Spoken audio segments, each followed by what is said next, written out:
Vamos continuar com o Sermão da Montanha, Mateus, capítulo 5, do verso 17 até o 20. Palavras do Senhor Jesus. Não pensem que vim revogar a lei ou os profetas. Não vim para revogar, mas para cumprir. Porque em verdade lhes digo, até que o céu e a terra passem, nem um i ou um tio jamais passará da lei, até que tudo se cumpra. Aquele, pois, que desrespeitar um destes mandamentos, ainda que dos menores, e ensinar os outros a fazer o mesmo, será considerado mínimo no reino dos céus. Aquele, porém, que os observar e ensinar, esse será considerado grande no reino dos céus.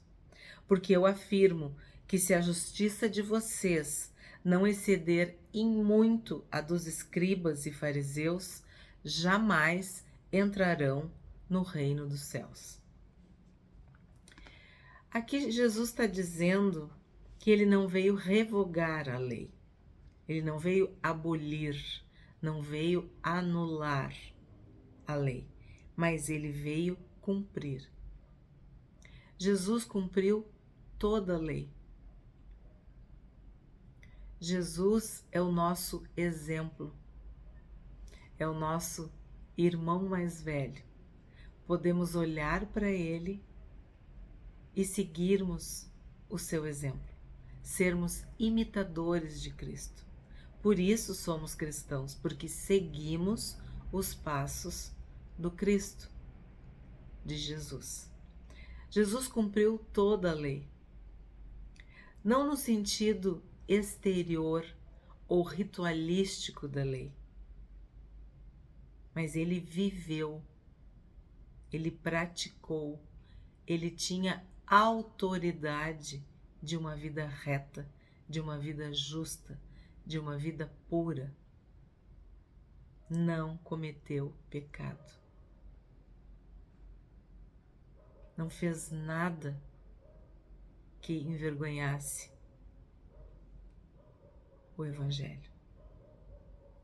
Mas o próprio Senhor Jesus disse que toda a lei se resumia em 2 grandes mandamentos: amar a Deus sobre todas as coisas, com toda a tua força, toda a tua alma, todo o teu entendimento, todo o teu coração, e amar ao próximo como a si mesmo.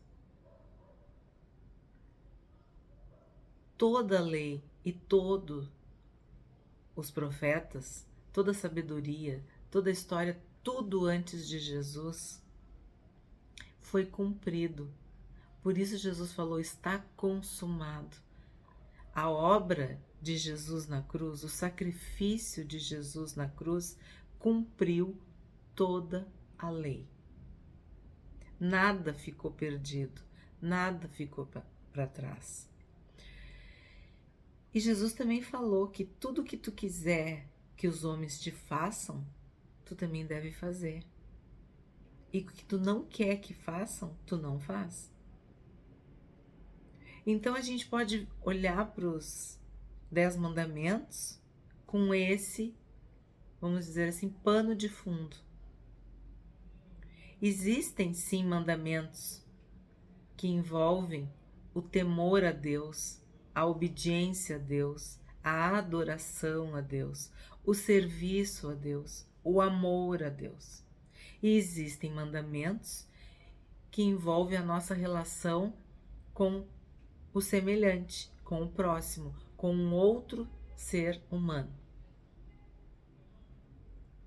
Se a gente parar para analisar cada um dos mandamentos, a gente vai ver, ou se trata do nosso relacionamento com Deus, ou se trata do nosso relacionamento com o próximo, usando o parâmetro do amor a si mesmo. João diz que a gente diz que ama a Deus, mas se não ama o nosso irmão, a gente é mentiroso. Aí tu pensa assim, mas eu nunca eu nunca levantei um falso testemunho. Se tu diz que ama a Deus, mas não ama o teu próximo, tu é mentiroso. Então já é um falso testemunho. O que Jesus está falando aqui? Que não era o que aparecia, o que aparentava, o que estava no exterior que importava, mas o que estava no interior, o que estava no coração.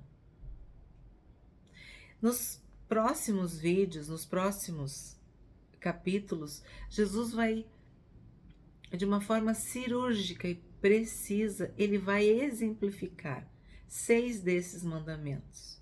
E aí vai ficar bem mais claro. Mas aqui do 17 ao 20 é uma introdução. É como se fosse os bastidores. É como se ele estivesse introduzindo o assunto que depois ele vai falar um por um. Porque às vezes tu pode cumprir o mandamento do ponto de vista externo, mas no teu coração tu pecou. Me lembro daquele jovem rico que disse que cumpriu os mandamentos desde criança. E quando Jesus falou para ele: vende tudo o que tu tem, dá para os pobres e me segue. O jovem ficou muito triste. E a Bíblia diz, ele tinha muitos bens. E aí Jesus fala, né? Onde está o teu tesouro, está o teu coração. Então, o que ele feriu ali? Amar a Deus sobre todas as coisas. Tu consegue passar um filtro em todos os mandamentos. O que tu feriu aqui? Não amou o próximo. O que tu feriu aqui? Não amou a Deus acima de todas as coisas. Outro exemplo que eu poderia dar. Saul e Davi. Esaú e Jacó também poderia dar esse exemplo.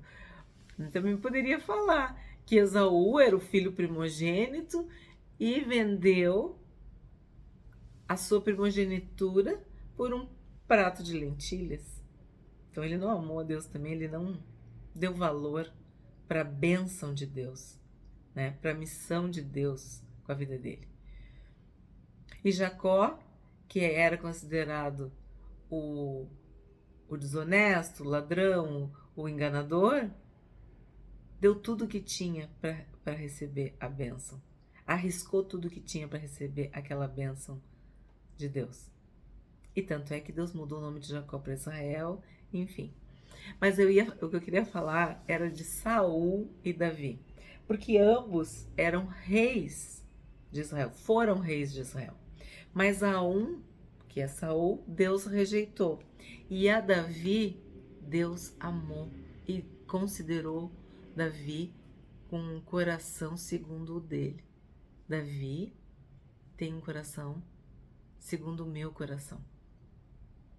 E aí as pessoas perguntam, mas por quê? Qual foi o pecado de Saul? Saul desobedeceu a Deus. Ele valorizou mais o povo e o reino do que a Deus. E Davi relativizava tudo quando se tratava de obedecer a Deus. Ele podia ter a certeza que ele ia vencer, que o exército ia ser vitorioso. Ele dizia, não, vamos consultar o Senhor. Se o Senhor disser para eu ir, eu vou. Se o Senhor disser para eu não ir, eu não vou. Davi consultava a Deus, Davi se humilhava, Davi adorava a Deus, Davi temia a Deus. Saul não. Saul temeu o povo, temia Samuel, que era um profeta,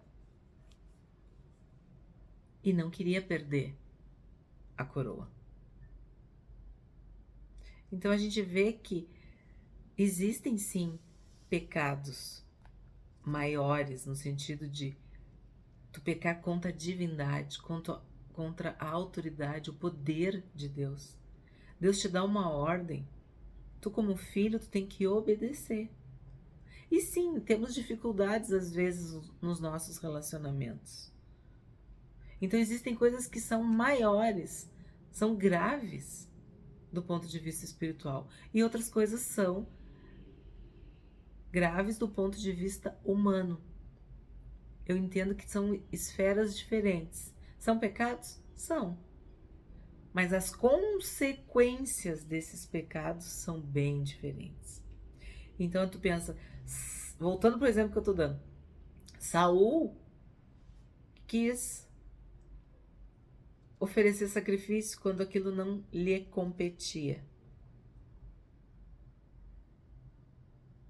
E Deus rejeitou. Mas o coração de Saul não era puro diante de Deus. Então o que Jesus fala aqui? Jesus fala que o que importa é tu ter esse coração puro, temente a Deus. Tu querer cumprir tudo em Cristo. Se a nossa justiça não exceder aos escribas e os fariseus, quer dizer, a essa justiça externa, a gente não vai entrar no reino dos céus. Porque Jesus tem que habitar dentro de nós, mudar a nossa mente, a nossa mentalidade, os nossos pensamentos, a nossa forma de viver. É essa cultura do reino que Jesus implanta em nós quando nós entregamos a nossa vida para Ele.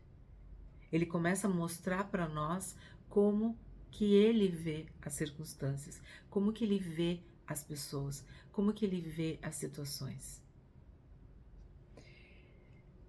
Ele fala de desrespeitar os mandamentos e ensinar os outros a fazer o mesmo.